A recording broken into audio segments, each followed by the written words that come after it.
Dead America. Tales of the First Month. The Robbers. By Derek Slayton. Chapter 1. Lexington, Kentucky. The morning of day 0. Josh sat in the darkened living room of his tiny apartment, his hands wrapped around a game controller that was barely illuminated by the glow of the television. Despite having his favorite game on the screen, he hadn't put much effort into the match. The 22-year-old jumped slightly as his character suffered an undignified death at the hands of another player. Normally, this would have sent Josh into a rage, especially when the taunting came through the speakers, but tonight, the only result was a controller being gently tossed onto the couch cushion beside him. He leaned over, pulling the curtains back a bit after hearing some rustling outside. The moonlight was barely bright enough to illuminate the outline of cars in the parking lot of the apartment complex, let alone allow him to see anybody moving. "It's probably just the neighbor's damn dog again," Josh muttered to himself. He put it out of his mind and looked down at his watch, seeing that it was coming up on 6:30 in the morning. This perked him up and sent him reaching for his cell phone on the table next to him. Just a few minutes before shift change. "I gotta get an update on Mandy." Josh opened up his phone and scrolled through the recent numbers, finding the one he had dialed 86 times over the last week, the hospital's main line. The love of his life, his high school sweetheart, and his reason for being Mandy had been in the ICU for the last week after being hit by a reckless driver while riding her bike home from her restaurant shift. Rather than stay and help, the driver fled the scene, which had only complicated their problems. Josh glanced over at a pile of printouts from the police and the hospital that sat on the kitchen table. It was a confusing mess of half-assed investigations and medical terminology that went right over his head. The only thing that made sense to him were the pages documenting the billing estimates for procedures that needed to be done on Mandy. In a sane world, the reckless driver's insurance would have been footing the bill. But thanks to the police not being able to locate the driver, the responsibility fell to him. "I'm trying to find a way, Mandy, I swear." Josh's voice was soft as he glanced at the pile of papers. His attention snapped back when the phone began to ring. He repeated the same thing over and over to himself while waiting for someone to pick up. "May I please have the nurse's station on the 3rd floor ICU," Josh rehearsed. With the lack of sleep, he wanted to make sure he had what he was going to say down. He repeated the request several more times before the ringing on the line ended. What the hell? Josh looked at his phone, noticing that the call was still connected, but it wasn't going anywhere. "Hello? Can anybody hear me?" His voice carried into the digital void on the other end of the line. After several moments, he hung up, hovering his thumb over the redial button. Instead of trying again, his focus turned to the pile of paperwork on the table. Maybe there's a direct line. Josh walked over to the table, flipping on the light and digging through the stack. It took a few moments before he found what he was looking for, an ICU business card stapled to one of the many billing estimates. Okay, with as much of a tab as we're running up, they better answer. It took him a moment to get the number punched into his phone, his eyes blurry and his brain enveloped in fog from another sleepless night. After double-checking to ensure he put it in correctly, he hit dial. Come on, somebody needs to answer. After a few tense seconds, someone finally answered the call. The woman's voice sounded older and exhausted, as if she had been through the ringer overnight. "ICU nurse's station," the nurse answered. "Hey, it's Josh again, calling about Mandy in." "Yeah, in room 6, the nurse interrupted, letting out a deep sigh, as if the call was expected and not something she looked forward to. "Look, I'm sorry. I know I'm calling a lot. I'm just worried about her."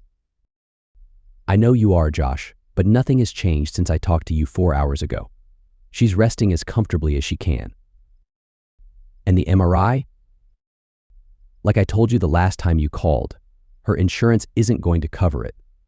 So if you want the test done, you're going to have to pay out of pocket up front." "How in the hell am I supposed to get $3,000? Josh's voice rattled as he struggled to contain his anger. However, some of it crept out. Someone else did this to her. They're the ones who should be paying, not us. The nurse let out another long sigh, her tone softening with a hint of sympathy. I know it's frustrating, Josh, believe me. I've seen it far too many times in my career. But until the police figure out who hit her and can get his car insurance on the hook, this is what the deal is. Josh fought back the urge to yell again, knowing it wasn't the nurse's fault. Before he could continue, yelling came through on the phone. It was faint but rapidly grew louder. "Is everything all right over there?" Josh asked, concern creeping into his voice. "Yeah, just someone's been acting out." "Hang on." The nurse yelled something unintelligible, but Josh could tell by the tone of her voice that something wasn't right. "Nurse, are you okay?" he asked, feeling the tension build. "I have to go. I have to go." The phone receiver smacked down with a thud, and the line went dead a split second later. "Nurse? Nurse?" Josh let out a frustrated scream, slamming his hand on the table several times before trying to calm down. He forced himself to take deep breaths to steady himself, taking a solid minute to get under control. "Well, good morning to you, Sunshine." Josh flinched, startled by his roommate Mike walking into the kitchen. With a yawn, Mike strolled past his frustrated friend and over to the coffee maker, prepping it for his morning ritual. "I'm sorry, man, I didn't mean to wake you up," Josh said, running a hand through his hair. "It's okay, man. I get it. You're worried about Mandy." "It's more than that, Mike. I just feel so damn helpless." "That's everybody who has a loved one in the hospital, especially the ICU," Mike said, clicking on the coffee maker before turning around to face Josh. "So much stuff is out of your hands. You just have to take a deep breath and accept that there's nothing you can do to help her get better." "That's the thing, man. There is something I can do." Mike raised an eyebrow. "Okay, then why aren't you doing it?" "Because I don't have $3,000. The police haven't caught the asshole who did this to her, so all the bills are falling on me because her insurance is somehow also not covering stuff." Mike turned around and leaned casually on the counter, a sly smile beginning to tug at his lips as if he was up to something. "How much do you have?" Mike asked. "That I can spare." "Like $800. "Okay, I've got another $1,200 I can throw your way too." Josh's face slumped at the offer. "Man, I can't ask you to do that." "You're not asking, Josh. I'm telling you, I have $1,200 for you." "Mike." Josh trailed off, giving his friend a chance to take control of the conversation. "Man, we've been best friends since we were in 3rd grade.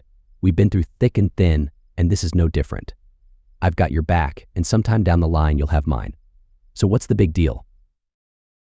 Josh thought about it for a moment before nodding in agreement. He stepped forward and exchanged a bro hug with Mike, who reciprocated. "I don't know what to say, man. Thank you." "It's my pleasure, bro."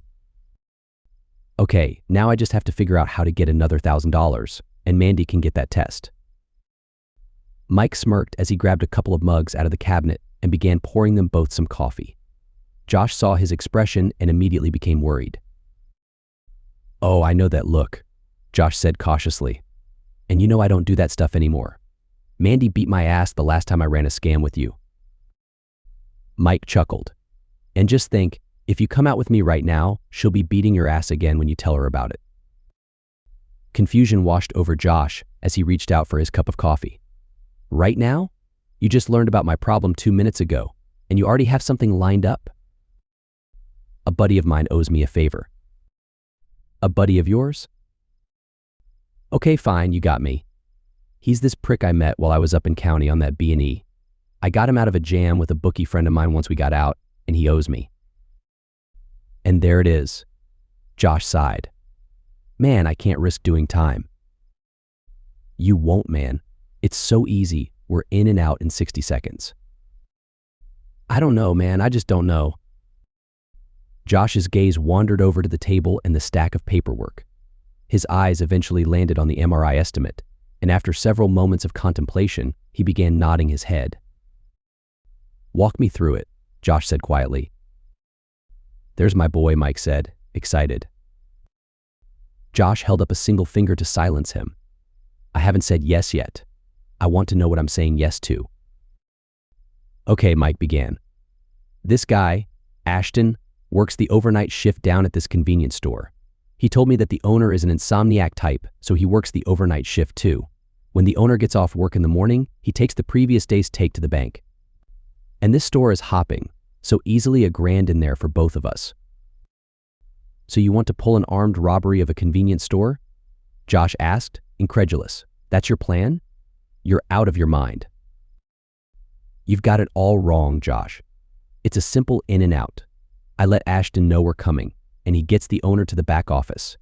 He accidentally locks him in, leaving just the 3 of us in the front. Ashton punches in the safe code. I break his nose so he has plausible deniability, and we're out the door. What about cameras? If I tell him we're coming, he'll hit the switch to power them down. What about customers? As soon as the owner is locked up, he'll close the store and open the back alley door so we can come in through the storeroom. It sounds too easy, Mike. It's a walk in the park, Josh. The easiest job we're ever going to pull. And it's for a good cause. How do you know your guy is going to stay quiet? Josh asked skeptically. I'm sure the police are going to lean on him hard once we open the safe. The owner uses a cheap safe with a lot of defects. You can even find factory reset codes for it online if you know where to look. And Ashton staying quiet? Josh pressed.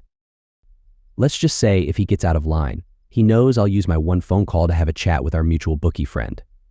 And while I don't know him all that well, I am confident he values his kneecaps. Josh contemplated for another few moments, agonizing over the risks. When his eyes once again landed on the MRI estimate sitting on the table, a switch flipped in his mind. I'm going to take care of Mandy, he said decisively. Okay, let's do it. Chapter 2. Mike pulled his beat-up sedan off the road, guiding it into the alley behind the building that stretched the length of the block. His nerves buzzed with anticipation, but a glance at Josh revealed the skepticism etched on his friend's face. Josh stared down the alley, which was still cloaked in darkness, save for a lone streetlight casting a dull glow at the far end. Mike noticed the concern tightening Josh's features. Relax, man. This is the easiest thing you're ever going to do, Mike reassured him. Josh hesitated. I know, man, I'm just... You're not sure about it? Mike cut in, understanding. I get it, but we're going to be all right. Just trust me. Josh sighed, taking a deep breath, then nodded as Mike gave his shoulder a reassuring pat. So where's the store? Josh asked. Other end of the alley. It's the door right under the streetlight, Mike answered. Josh frowned. Then why are we parked at the other end of the block? Because of that light, Mike explained. We've still got 20 minutes before the sun comes up. The darkness will keep the car concealed until we get back. I don't want anyone getting a good look at it. Okay, so what's the plan? Mike glanced at his watch, confidence flickering in his eyes. The door's going to be unlocked in 2 minutes. We better get down there. All right. Lead the way. Mike reached into the back seat, pulling out a small canvas bag before stepping out of the car. As they made their way down the alley, Mike rummaged through the bag and pulled out a handgun and a mask, passing them to Josh. Josh's face twisted in surprise. Guns? Really? I thought this was supposed to be a walk in the park. Relax, Mike said with a smirk. It's just for show. But it is loaded, so be careful. Josh sighed heavily, reluctantly taking the weapon from Mike, who pulled out his own matching set. Slinging the bag over his shoulder, they walked in silence until they reached the door at the far end of the alley. Mike turned to Josh, speaking with calm authority. Okay, get your mask on and follow my lead in there. We'll be in and out in 60 seconds flat. Josh hesitated, unease creeping over him. But as his thoughts drifted to Mandy, he steeled his resolve. This was all for her. He was going to follow through. The 2 men stood there in the dim alley, their masks on, guns in hand, waiting. 1 minute passed, then 2. Still, nothing. Where's your guy, man? Josh muttered anxiously. We're standing under a streetlight, looking like we're about to rob the place. He should have opened it by now, Mike replied, frowning. He stepped closer to the door, pressing his ear against it. Faint sounds of commotion drifted from the front of the store. Mike cursed under his breath. Josh tensed. What is it? It sounds like someone's yelling in the store. Well, that doesn't sound ideal, Josh deadpanned. Mike shrugged it off. It's no big deal. I know my guy. He'll come through for us. If he was coming through, then this door would be unlocked, Josh said pointedly. Don't worry, we're still good. Come on. Mike started toward the corner of the building, but Josh grabbed his shoulder, halting him. Where the hell are you going? We're going through the front, Mike replied casually. Josh stared at him in disbelief. Are you out of your damn mind? My guy can open the safe. The owner's probably just giving him a hard time for being the screw-up that he is. It's fine. Come on. No, we're not doing this, Josh protested. Mike stepped closer, his voice low and menacing as he locked eyes with Josh. If you don't man up and do this with me right now, Mandy's not going to get better. Now, if you love her like I know you do, then I need you to shut up and follow me. Josh stood frozen, conflict warring within him. But after a moment, he nodded, though his voice wavered. Okay, but if we get caught, I'm calling top bunk right now. Mike smirked, clapping his friend on the shoulder. That's the spirit. Come on. They darted around the corner, running alongside the building until they reached the front. Mike peered out into the street. A few cars idled at the intersection, but no one was close enough to notice them. I'll cover the room. You shut the door and flip the sign to closed, Mike instructed. You got it, Josh replied. With a quick slap to Josh's arm, Mike bolted toward the front door, Josh close behind. Both men burst into the store, Mike taking a few extra steps to give Josh time to secure the door. All right, everybody stay cool, and Mike began, but his words faltered. He glanced around the store. It was empty. Only a faint noise from the middle aisle reached his ears. I can't lock the door, it needs a key, Josh whispered urgently. Mike raised a hand to quiet him, listening to the curious sound. He crept toward the aisle, glancing behind the counter where the owner sat slumped, holding his head as if in pain. Mike pressed on, rounding the corner of the center aisle, his gun raised. He was about to bark out a command when he froze. What the hell? Mike's gun hand trembled as he watched a man rip a chunk of flesh from a woman lying beneath him. Blood pooled under her, seeping from her arms. Despite her gruesome wounds, she clung to life, whimpering as she tried to raise her hands in defense. Get the hell off her, Mike shouted, cocking his gun for emphasis. The creature, no longer fully human, looked up from its grisly feast, locking eyes with Mike. It let out a guttural moan before springing to its feet, sprinting toward him. Instinctively, Mike pulled the trigger, sending a round into the creature's chest. Blood spurted onto the candy racks, but the thing didn't stop. Mike screamed in panic, unloading 3 more shots into its chest. Still, it charged forward, crashing into him with enough force to send them both tumbling into the counter. His gun flew from his hand, but Mike managed to get his arms up to fend off the creature. Help me! Help me! The zombie's arms flailed wildly, trying to latch onto him. Mike's arms were the only barrier keeping the creature from tearing into him. Josh, get this asshole off me, Mike shouted. Josh stood paralyzed by the sight. The bullet holes in the creature's chest burned into his mind. Josh. Mike's frantic yell snapped him out of his daze. Josh stepped forward, pressing his gun to the zombie's temple, and pulled the trigger. The bullet tore through the creature's head, sending it crumpling to the floor. Mike wiped the blood from his face, shoving the body off him. He sat there, dazed and breathless. Josh, however, was beginning to unravel. His hands trembled uncontrollably, and his gun slipped from his grip, clattering to the ground. Easy there, Josh. Easy, Mike said, trying to calm him. You did what you had to do. That maniac was going to kill me. Josh shook his head, his voice shaking. I just shot a man in the head. A man is dead because of me. It was him or me, man, Mike insisted. Do you think a jury is going to see it that way? I'm going to be behind bars until I'm 70. Mike pushed himself to his feet, picking up the discarded handgun. He grabbed Josh by the back of the head, pulling him close, his voice a forceful whisper. It was self-defense. He was going to kill me, just like he killed her. He turned Josh's head toward the woman's bloodied body on the floor. Josh recoiled at the sight, but Mike continued, driving the point home. See? Self-defense. Mike paused, thinking, before pulling off both their masks and shoving them into the bag. There's no one around to see us in the masks. We'll take care of the security tapes, and as far as anybody knows, we were just a couple of dudes in the right place at the right time. But how does that help Mandy? Josh asked, his voice still shaking. Hell, man, I don't know, but we'll figure it out. Maybe we can say we were on the way to the hospital to see her. Get some public sympathy going, maybe one of those crowdfunding things. Josh's lips curled into a faint, shaky smile. That might be the best idea you've had all day. Before they could say anything else, a sudden knocking sound echoed from the back of the store. Both men tensed, raising their guns toward the noise. I'll cover you, Josh said, his voice steadying. Mike nodded, and the two of them moved cautiously down the far aisle, the knocking continuing. Mike shoved his gun into the waistband of his pants as they neared the source of the sound.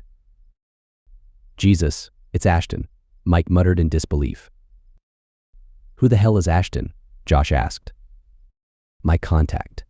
He's in the damn freezer. They rushed to the cooler, spotting a young man shivering inside, his breath fogging the glass. Strewn on the ground outside the cooler were a few cans and racks that had been hastily tossed aside. Mike and Josh exchanged a look before Mike yanked the cooler door open, and Ashton stumbled out, shaking with cold and fear. Man, am I glad to see you, Ashton said, his teeth chattering. I thought I was a goner for sure. Mike raised an eyebrow, unimpressed. Pretty sure those coolers don't get cold enough to freeze you to death, Ashton. Ashton shook his head vigorously. It's not that. Some crazy person attacked the boss. Then he turned on a woman and started. And like the hero you are, you ran and hid in the freezer? Mike cut him off, voice dripping with sarcasm. Hey, I'm a lover, not a fighter. What was I supposed to do? Josh, who had been quietly stewing, glared at Ashton. You could have manned up and tried to help. Ashton shrugged weakly. That woman seemed like she had it under control. Mike's patience finally snapped. He grabbed Ashton by the back of the head, roughly dragging him toward the blood-soaked aisle. Does she look like she had it under control, you prick? Mike spat, shoving Ashton toward the grisly scene. Ashton's face turned a sickly shade of green as he dry heaved at the sight of the woman's mutilated body. Before Mike could lay into him further, the unmistakable sound of a shotgun being racked made all three men freeze in place. They turned slowly toward the front of the store, where the old man, the store's owner, stood behind the counter, a large shotgun held firmly in his shaking hands. You boys picked the wrong store. Chapter 3. Mike froze in place at the sound of the old man racking another shell into his shotgun. Despite being on the opposite side of the store, he assumed the owner would be able to hit him if he fired. I'm going to need you to lower that gun, man, Mike said, his voice steady but cautious. It's my store, and I'll do as I damn well please, the owner growled, his hands firm on the weapon. And if you have the balls to hurt a woman in my store, then I'm well within my rights to shoot those balls right off of you. Easy now, we didn't do this, man, Mike explained, gesturing with his free hand, trying to calm the situation. We came into the store, and she was already being attacked. In fact, we took down her attacker. Just look over the counter, man, you'll see the body. The owner shook his head, unconvinced. And take my sights off of you. Not a chance in hell, buddy boy. The owner kept the shotgun aimed slightly down, but it was mere inches away from being in a lethal position. Mike kept his handgun by his side, not wanting to provoke the old man further. Josh, on the other hand, kept his weapon hidden, doing his best to take cover behind a rack of potato chips. Boss, they're telling the truth, Ashton interjected, stepping forward cautiously. They didn't attack that lady, or you, for that matter. Ashton, Why don't you shut the hell up? The owner snapped, his eyes never leaving Mike. But Ashton took another step forward, placing himself between Mike and the owner. Look over the counter at the floor, boss. You'll see who the troublemaker was. The old man hesitated, his finger still near the trigger. But there was a brief waver as if Ashton's words were getting through. Before he could act, however, a loud crash against the window startled him. The shotgun went off, firing into the counter inadvertently. Mike reacted instantly. He grabbed Ashton by the collar and pulled him back, firing a couple of rounds over his shoulder. Move, man, move. He barked, shoving Ashton to the ground as he dove behind the metal shelves. Another shot blasted from the old man's shotgun, slamming into the back wall, narrowly missing them both. Mike popped out from cover, sending a few rounds toward the old man, forcing him back behind the counter. Josh, I need you to flank his ass. I'm not shooting him, man.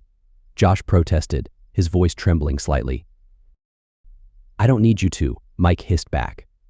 I just need you to draw his attention. Shoot into the ground for all I care. Just make sure he's looking at you. Josh nodded reluctantly and began crawling along the floor toward the back wall lined with refrigerator doors. He heard the shotgun fire again, but he was relieved when nothing near him exploded. He scrambled up the back aisle, taking a knee beside the edge of the rack. His hands shook as he gripped his handgun, trying to gather his courage. Just do it and aim high, man, Josh muttered to himself. Just do it. Steeling himself, he popped out from cover, aiming his gun well above the old man's head. But before he could pull the trigger, horror struck him. He watched as the badly wounded woman ran toward the counter, crashing into the owner at full speed. Both of them tumbled to the ground, disappearing behind the counter. From Josh's vantage point, he could only see two sets of legs sticking out. The old man's legs kicked wildly, while the woman's were planted firmly as she steadied herself for the attack. In the back of his mind, Josh knew he should help, even if the owner had been trying to shoot them. But before he could act, Mike ran up to the counter, firing half a dozen rounds in rapid succession. Both sets of legs fell limp, lifeless. Mike stood over the bodies, aiming his handgun at them in case they moved again. Ashton, horrified, rushed to the counter. You shot the boss. I didn't have a choice. Mike snapped, his voice shaking. He was already dead. That woman ripped his throat out and I had to put her down. Ashton made a move toward the counter, but Mike grabbed him by the arm, pulling him back. Josh, now standing, walked over to the scene. The carnage behind the counter was brutal, too much blood and damage for him to make sense of. So many bullets, so much destruction. He couldn't tell if Mike was telling the truth about the woman ripping the old man's throat out, but it didn't matter. The damage was done. Mike stood motionless, clearly shaken. Josh knew they didn't have much time. He walked over and shook Mike, trying to snap him out of it. We gotta move, man. How did that woman get up? Mike muttered, still dazed. I don't know, man. Adrenaline is a hell of a thing, Josh replied, his voice calmer than he felt. She was dead on the ground, Josh, Mike insisted, his eyes wide and wild. Josh stepped closer, getting eye to eye with Mike, his tone growing firmer. There are 3 dead bodies in here, and we're the only ones holding guns. I don't know what the hell is going on, but we need to get the hell out of here. Mike took a deep breath and nodded. Yeah, you're right. Come on. He started toward the back door, but Josh stopped him with a hand to the chest. Not without the money. Josh? Mike blinked, his confusion growing. What's done is done, but I'm not leaving here without the money, Josh said, his resolve hardening. There's a good chance I end up in jail, because who in the hell is going to believe a dead woman got up and attacked the owner? But if I have the cash in hand, I can pay for Mandy's test. By the time the police get involved, the test will be done. Mike hesitated for a moment before nodding. Okay, I got you, bro. Ashton, get your ass over to the safe and open it. But Ashton started, his voice weak. I don't give a good goddamn what you're about to say. Just open up the safe. Josh tapped Mike's shoulder and pointed up toward the security camera in the corner of the store. And tell me where the hell the tape is for the camera, Mike demanded. Ashton glanced nervously at the camera. In the back office, in the storeroom. There's a hard drive hooked up to the computer. That's where it's recorded to. You watch him. I'll take care of the drives, Josh said. 2 minutes and we're out the door, Mike muttered, glancing toward the front window. Sounds good, because the sun is starting to come up. Josh rushed to the back of the store. It took him a moment to spot the office, a tiny room barely larger than a closet. Inside was a single desk, flanked by filing cabinets and an outdated surveillance system. Josh took a seat behind the desk, staring at the 6 small screens displaying different angles of the store. After a few seconds of scanning the setup, he found the external drive connected to the computer. That's gotta be it, he muttered, yanking it out of the system. The computer emitted a series of beeps and warnings, but he didn't care. He clicked on the monitor, only to see a message pop up: no recording taking place due to lack of storage. Okay, so we're good, Josh muttered, sitting back in the tattered office chair. He looked down at his trembling hands, trying to steady himself. Get it together, man. You're almost done.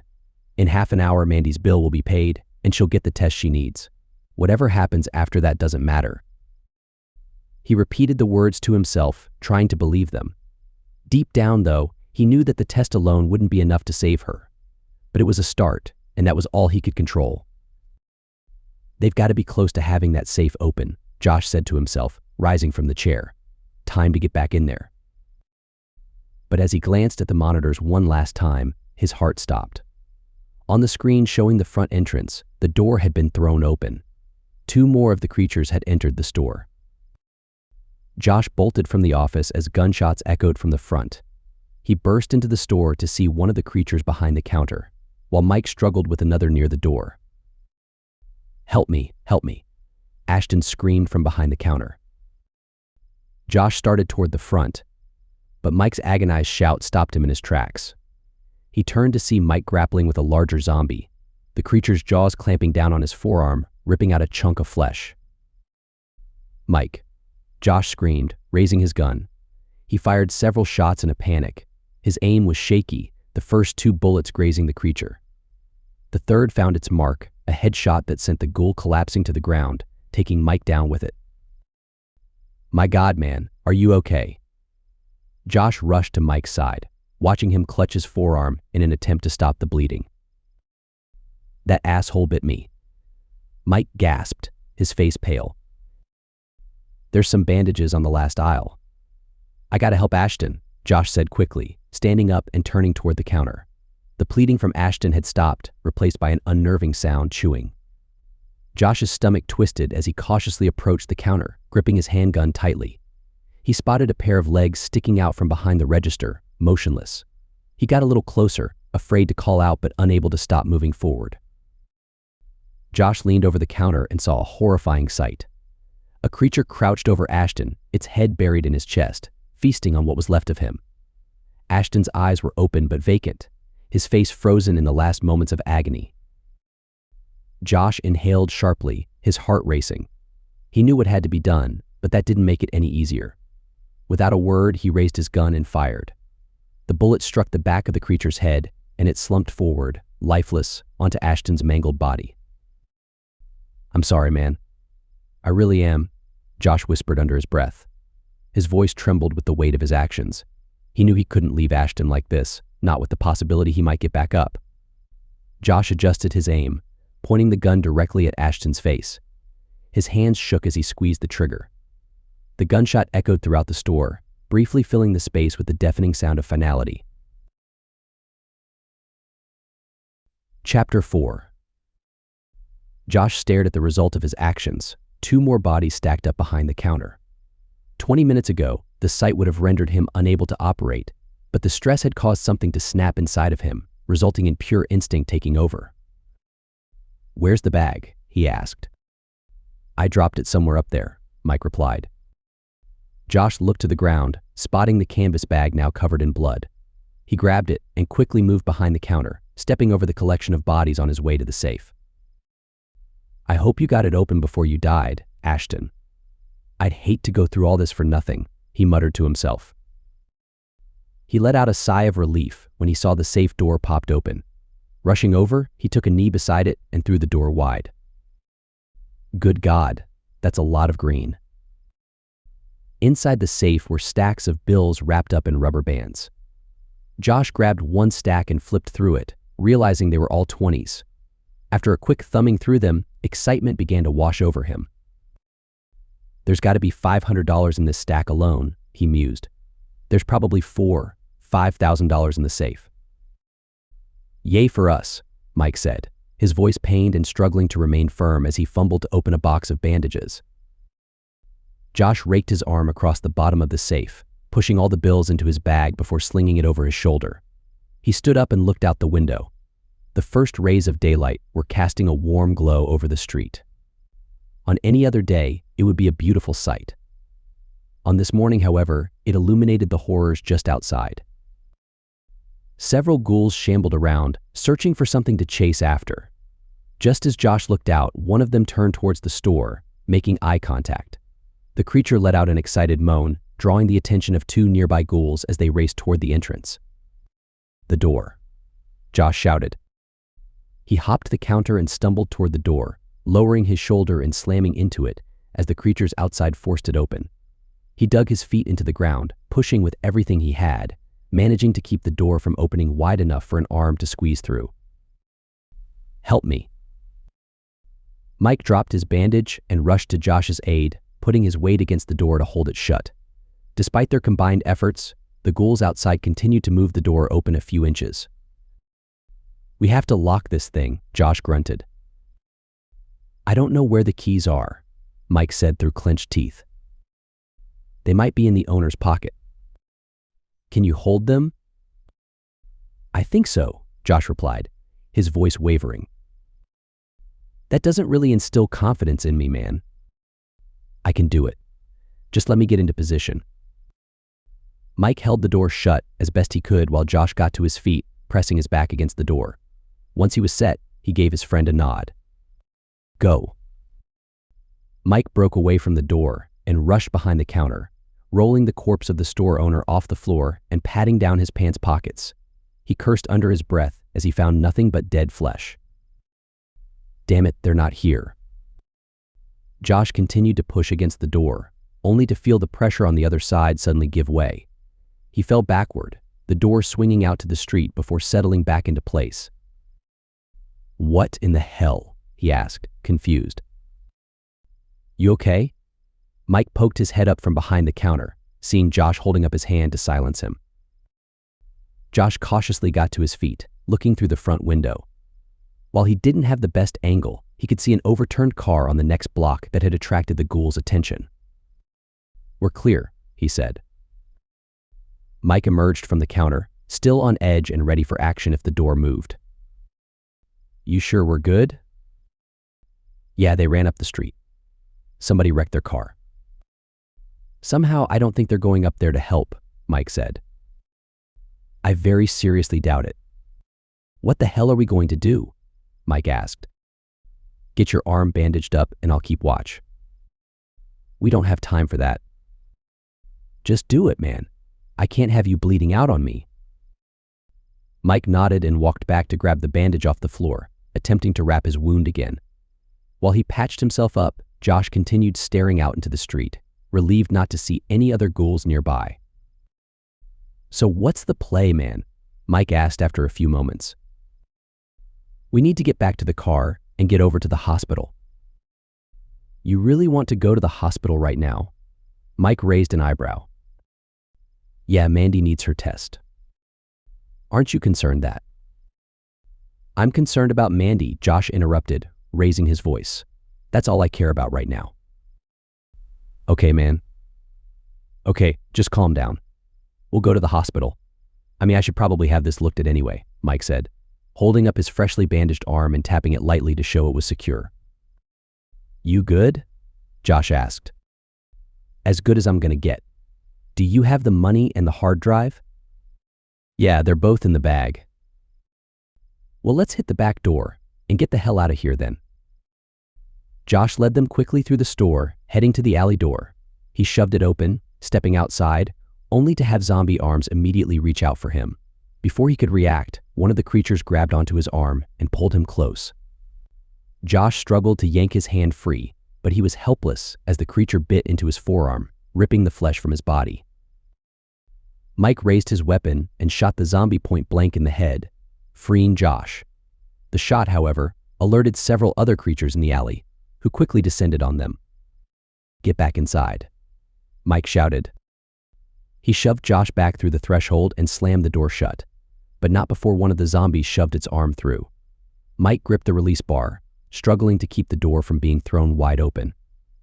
Josh stumbled to the ground but quickly picked himself up, pain shooting through his arm as he pressed off the floor. "Son of a bitch," he hissed. "Yeah, it stings, doesn't it?" Mike shot back. Josh gathered his wits and rushed to help Mike, grabbing onto the door as well, trying to keep the flood of zombies at bay. "Nah, man. I got this." "You gotta get out of here," Mike said, his voice steady. "I'm not going anywhere without you." Mike's tone grew serious. "Okay, man, if you really want to be like that."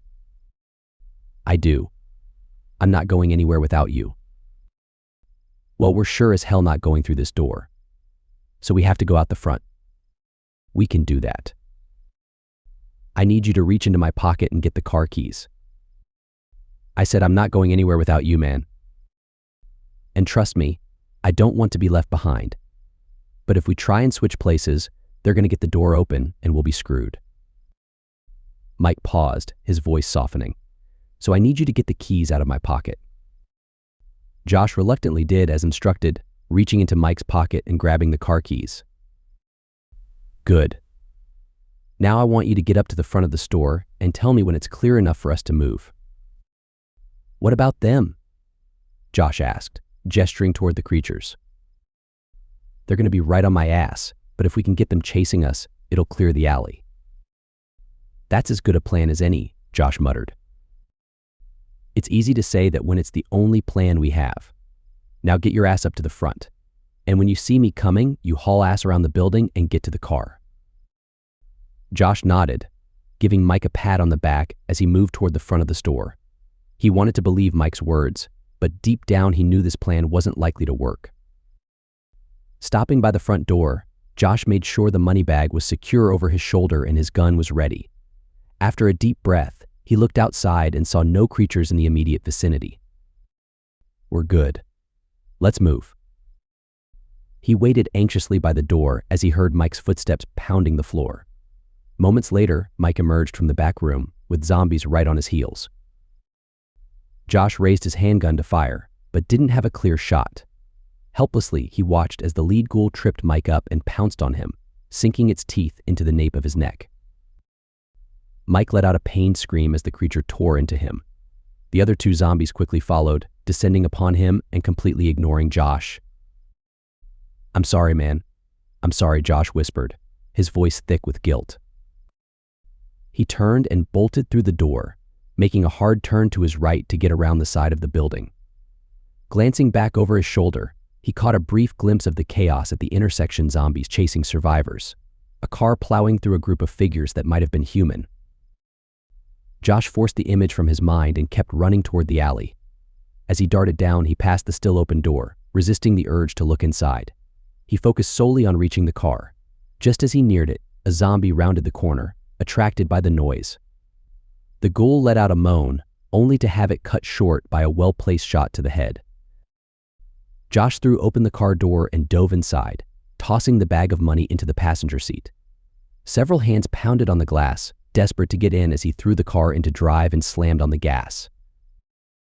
The car sped down the alleyway, emerging onto the road. Josh drove through the neighborhood, eventually slowing down as he reached a quieter street. He glanced down at his wound, blood still pouring from it, but a smile crept onto his face as he looked at the bag of money in the passenger seat. Despite everything that had gone wrong, he had the money he needed. "You're going to be okay, Mandy," he murmured to himself. "You're going to be okay. I'm going to be there soon. I'm going to be there soon." The end. The end.